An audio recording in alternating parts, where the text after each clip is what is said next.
안녕하십니까. 박상인의 경제브릿지입니다. 경제브릿지 2편에서 선거제 개혁이 왜 필요한가를 다뤘습니다.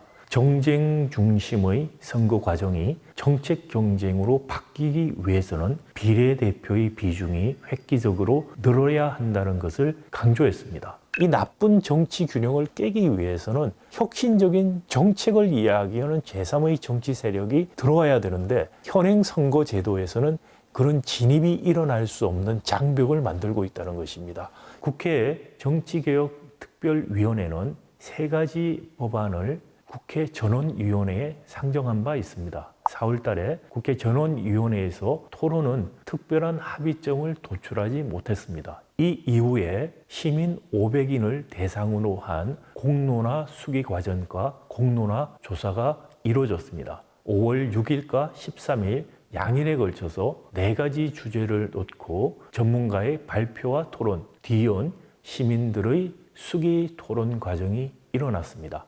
13일 수기 과정이 끝난 이후에 선거제도 공론화 500인 수기에 참여한 분들을 대상으로 설문조사가 이루어졌습니다. 그런데 이 수기 과정을 통해서 시민들의 선거제도에 대한 의견이 굉장히 크게 바뀌었음을 확인할 수 있었습니다. 대표적인 것이 비례대표 비중에 관한 것입니다. 수기 이전에는 비례대표를 더 늘려야 한다는 의견이 27%에 불과했습니다. 그런데 수기 이후에 무려 이 비중이 70%로 증가했습니다. 또한 국회의원 선거제도를 바꿔야 된다는 의견도 수기 전 77%에서 수기 이후에는 84%로 더 증가했습니다. 소선거제에 대한 선호도 수기 이후에 더 증가했으며 중요한 것은 중선거구제에 대한 선호는 크게 떨어졌다는 것입니다. 또 비례를 권역별로 뽑는 것에 대한 의견이 더 높았으나 수기 이후에는 전국 단위의 비례 선출을 하자는 의견이 훨씬 더 높아졌습니다.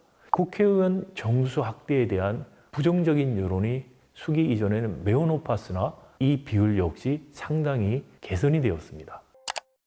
이제 국회가 다시 공을 넘겨받게 되었습니다. 수기를 통한 시민들의 의사는 비례의 비중을 대폭 늘려라는 것이 첫 번째입니다. 비례 비중을 지역구와 최소한 2대1 수준으로 늘려야만 위성정당 출현과 같은 문제를 근본적으로 막을 수 있습니다. 비례대표 비중을 2대1 수준으로 늘리기 위해서 국민들은 의원 정수를 확대하는 것도 받아들일 수 있다는 가능성을 이번 공론화 조사에서 확인할 수 있었습니다.